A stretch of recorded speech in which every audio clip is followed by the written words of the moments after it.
2, 1. Dr. Sabrina Lee!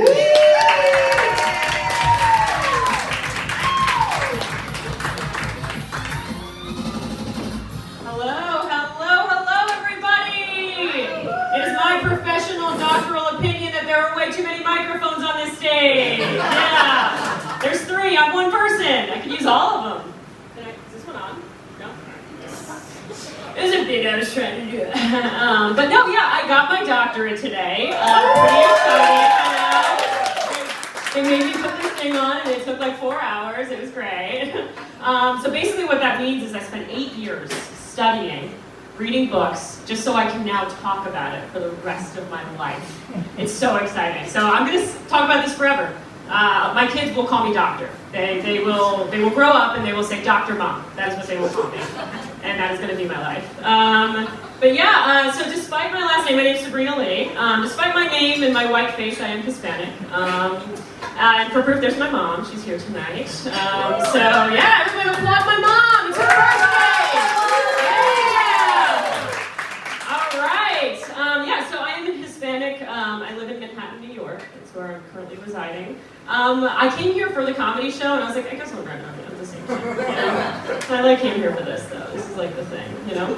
But yeah, when I was born, my mom was there. You can ask her.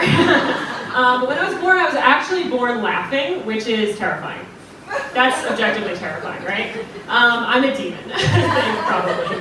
But growing up, all my family, they would call me La Chistosa. Does anyone here know Spanish? This is a taco joint. Someone should know that word, right? So La Chistosa, my aunts, they used to always tell me that means the giggler, because when I was born laughing. So weird, right? Which is cool, I guess. But then as I grew up, I found out that La Chistosa doesn't actually directly translate to the giggler. It more directly translates to the joker. So like imagine me, you know, a depressed stand-up comedian named Joaquin Phoenix, really fulfilling a legacy, you know, right? Yeah, so I came back to Florida this week, and so as an aside, I lived here for 3 years, just came back this past week, and I knew immediately when I was in Florida because of the first rest stop that we went to. We get to the rest stop, and there's this man sitting at a table that's as close to the women's restroom as you can possibly get. Like, he had to move it there. There's no way that it was just there. And he's behind a mountain of these empty, single-serve pizza boxes that you can get, you know? A mountain. They're all empty. He's been there hours, I presume. I walked by him with my mask on, and he stares at me the whole way, and I was like, this is exciting, you know? And as I get past him, he snarls behind me, which is a word I never thought I'd use in my real life, you know? He snarls, and he just goes, this pandemic is a hoax. And I was like, wow, I'm home. You know? I forgot. And then, like, another part of me was like, it's so cool that it's this easy to meet Ron DeSantis, you know? But yeah, I love that guy. No, I don't. DC, you know. So the kind of doctor that I am is an ear doctor. So if any of you have a heart attack, I'm absolutely no help. But if you have something in your ear, maybe I can get it out. I'm here for you. But yeah. But it's funny to see the difference between New York and Florida audiology. It's been a really cool experience. Because like here, people will come in for like a hearing test, right? And they're, you know, they have tons of hearing loss, and they'll be like, sir, I don't know if you know this. I don't think you realize, but you've got a hearing loss. But we're gonna put you right up, sweetheart, Milton. We're gonna put you right up, okay? Whereas in New York, you do like a hearing test, and the audiologist walks in the room and goes, you're fucking deaf. What do you want me to tell you? You can't hear. You came in, you said, I can't hear. I did the test, you can't hear. You can't hear. What the fuck you want? This is your life. Go, live it. I don't care. Go. You know? Here, if someone forgets how to like change the batteries in their hearing aid, they go, oh, sweetheart. You forgot how to change the batteries. That's so silly. Don't worry. We're going to go over. We're going to talk about it. We're going to make sure you know how to do this when you go home. In New York, they're like, I fucking told you. You forgot? You forgot? Are you kidding me? You gotta change the batteries in your hearing aid, otherwise it's not gonna work, you're not gonna hear. You kidding me? Fine, don't take the hearing aids, whatever, I want them back, don't take them. You can go deaf for the rest of your life. Okay, so that's New York, you know? Yeah.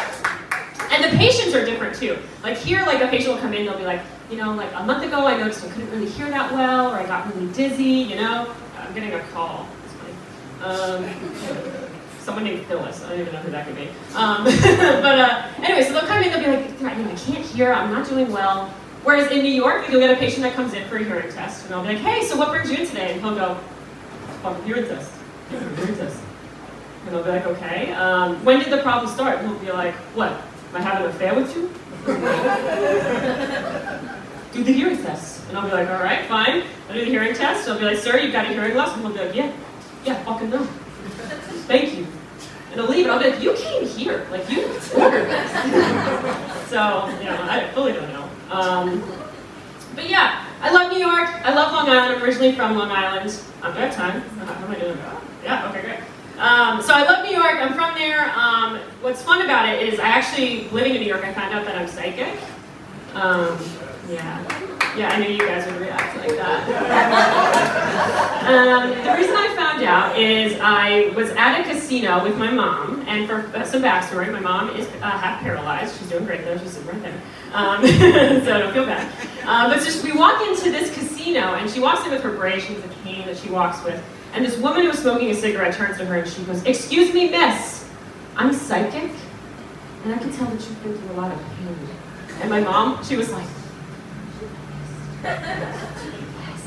and so she talks to her for a little while, and then she starts to realize that I'm sitting right there, and she goes, hey, I can see that that's your daughter. And my mom was like, yeah, she is. And so she looks at me, and she gets really close to me, and she goes, I'm seeing something in you. Yeah, I am.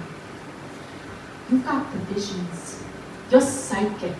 Yeah, you're gonna start seeing things, you're gonna start talking to people who you think should be dead, and you're gonna say to yourself, oh my God, I'm going crazy. Oh my God, I'm going insane, I need to get some medication, I need to go to a hospital. But then you're gonna say to yourself, wait a second, no, I'm not crazy. No, I'm like the beautiful psychic woman who met us at the casino on Long Island. Yeah, I'm psychic. And when you turn 23, that's when it's gonna happen. So I did turn 23.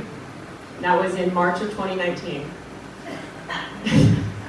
And I gotta say, if there's a time in my life that I wish I was psychic, that seeing the future would help prepare me for impending doom, if there was a time that would have been useful, it was in fucking 2019. A global pandemic hit our country and the entire world, actually, because that's what the word global means. And I could have seen it, but no. Instead, I had one singular vision with this gift that I was given. And that vision was that I would be standing on a stage in a silly little robe with a silly little hat, looking at a bunch of people and talking to them and making them laugh. And that was the only vision that I had in this entire situation. But you know what? The vision, it couldn't have been true. It couldn't have even been a real vision. Because in the vision, I had an ending to this joke. Anyway, it's been wonderful. Nice to meet you guys. Thank you. Have a good night.